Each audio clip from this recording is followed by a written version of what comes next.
The SNP-led Scottish Government has allocated £6 million of Scottish taxpayers' money funding overseas offices in a bid to boost their foreign presence. The overseas offices, some of which are based in UK embassies, aim to boost Scottish interests across the world and boost engagement with states and organisations.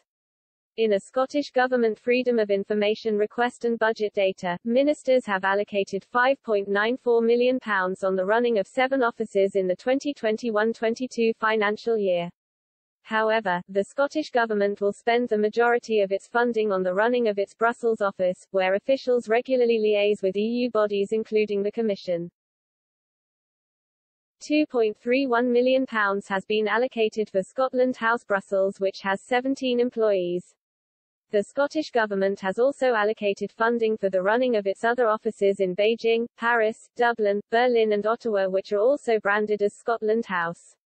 After Brussels, the second highest allocation is £805,000 for Washington, D.C. in the United States and £596,000 for Dublin in Ireland, but Holyrood opposition parties accused SNP-led government ministers of wasting taxpayers' cash, claiming the overseas offices are not value for money.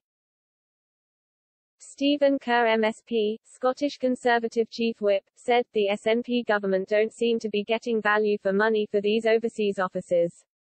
Despite spending millions of pounds of taxpayers' money running these projects, there is precious little to show for them.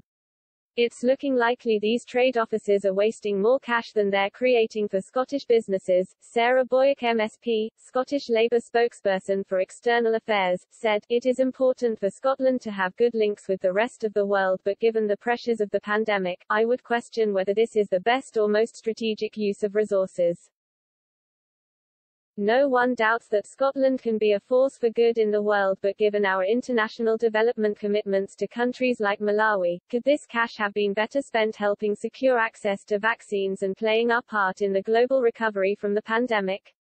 Mr. Kerr has previously complained in a letter to Foreign Secretary Dominic Raab about the minister's decision to open offices. In the letter, he requested that the UK government remind First Minister Nicola Sturgeon of the missions and embassies provided by the UK government.